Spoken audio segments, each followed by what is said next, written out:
Good evening, guys and gals, brothers and sisters. It's North Shore Preparedness, and I've got a quick video for you guys here today about oven canning.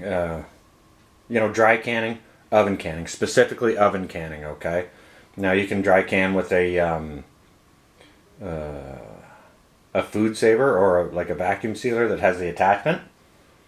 And that works just fine. Personally, I like to use the oven. Well, simply because I don't have the attachments for my vacuum sealer. However, if I did have the attachments for my vacuum sealer, I would not only oven can, but I would also vacuum seal afterwards. But this is a quick video to show you guys really how easy it is. Now, there's been an awful lot of comments in the chat and videos these days from people wondering about oven canning and dry canning and things like that.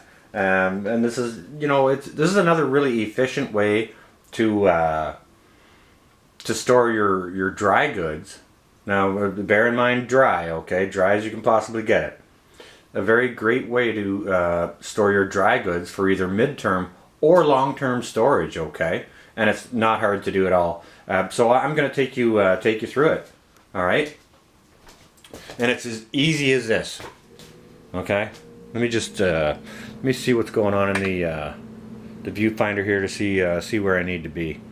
I think we're just fine up there. All right, good. All right, so I've got some goldfish here, cracker type thing,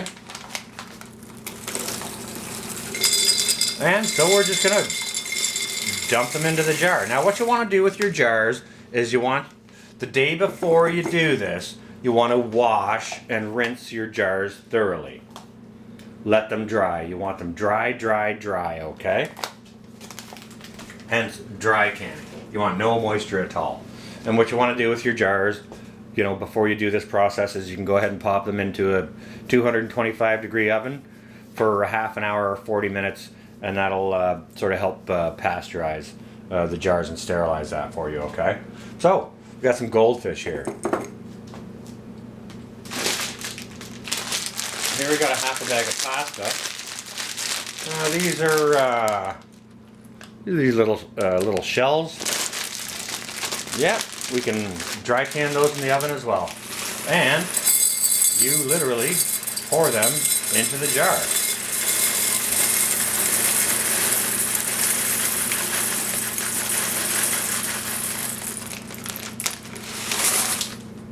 I'm able to fill that. Let me just shake this down a little bit. It'll shake down.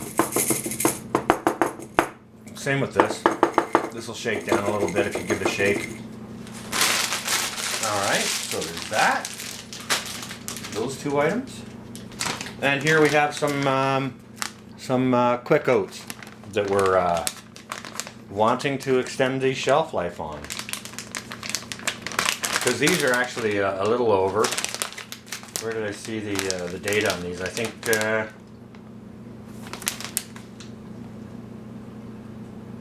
these are good till December of this year, as you can see here. But I want to extend the life of that. And doing this really can extend the life of your dried goods.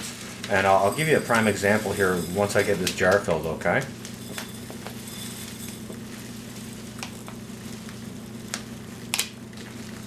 Yeah, I should be using my canning funnel for this.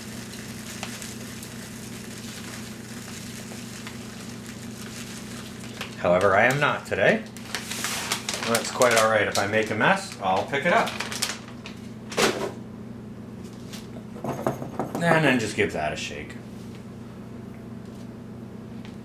Okay, now, what I was talking about before is, here's another type of cracker I was going to can today. However, I have a jar here that I've previously canned. I've previously oven canned these, okay?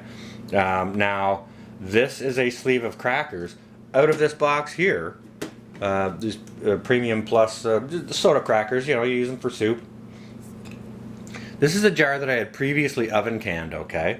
And I had it sealed up, sealed nicely. And I took these off the shelf. I was in a live stream with I don't know, I think it was a Persian Prepper and DZD one night, and we got to talking about food storage, and I was explaining to those guys some of the ways that I do my things, and they were like, "Really?"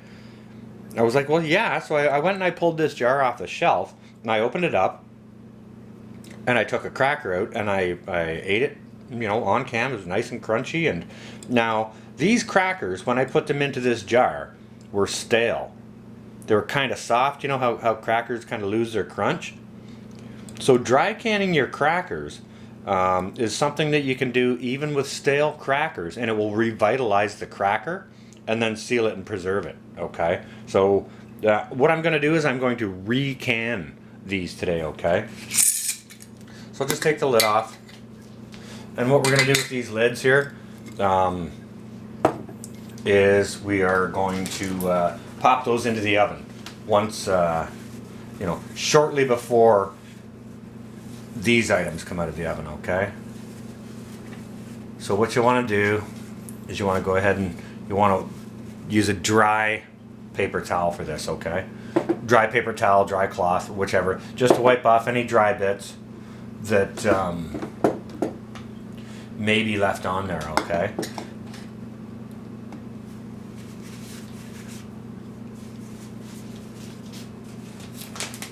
So yeah, once you get this done with your jars, you literally simply take these and place them into a 225 degree oven for about 40 minutes, okay? Now I'm not going to do that just yet because I have some in the oven already that I wanted to take out and show you guys before I'm just getting my lids here, okay?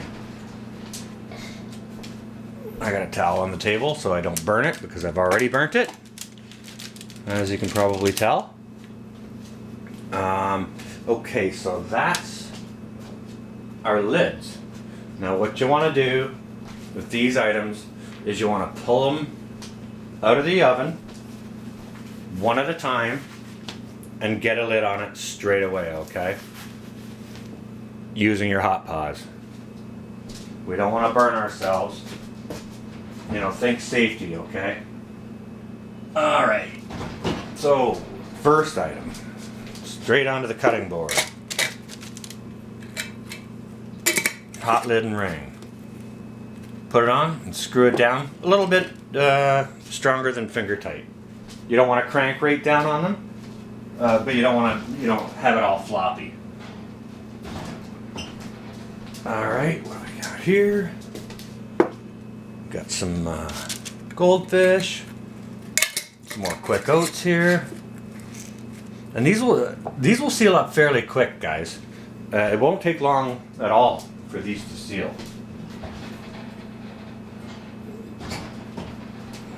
Again, more crackers. These are some of the Vinta type crackers, nice for having for cheese and crackers. And our last jar is gonna be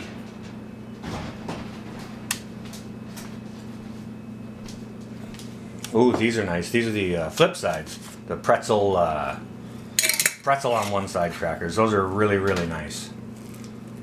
So that's it. That's all you do to them.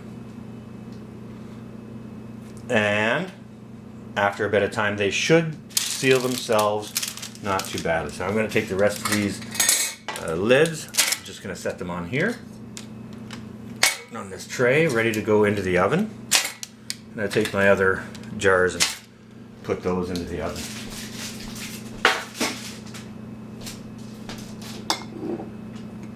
Now I don't need my hot paws for this, but because these jars have cooled, which is fine.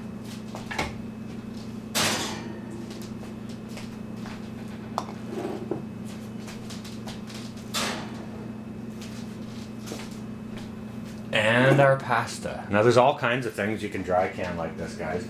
Pasta, rice, beans, oats, oatmeal, quick oats, cornmeal, flour, obviously crackers, right? And these things are going to be kind of midterm storage stuff, okay? these are gonna last you 4 to 5 years in these jars just fine. Okay? Now, with items like these, you know, this is a half gallon of rice. These are quart jars, okay? And this is just under 2 quarts or a half gallon, okay? It's rice, chickpeas, which you probably saw in yesterday's video, dark red kidney beans, and you know, just some more rice. Now, when you're doing things like kidney beans or rice, these things are much more dense and much heavier than something like a cracker or these oats or the goldfish, okay? They're much more dense and they require a greater amount of time when you're oven canning them. So I believe these are like 90 minutes for these half-gallon jars. These ones aren't quite as much if you're doing rice or more dense things. In these jars, do your research on the amount of time you need to do each item. Okay, it's very, very important. So that's how easy it is to dry can using your oven into a quart or half-gallon jars. Now, like I said, these guys here are midterm storage, but when you do this in jars like this, for things like your rice and your beans, you know, lentils, split peas, whichever, black-eyed peas, whatever, pinto beans, anything you want to dry can, you're going to have a shelf life of 25 years easily on those items. Okay? So that's what I've got for you guys today. I hope that soothes a little bit of the mystery about dry canning.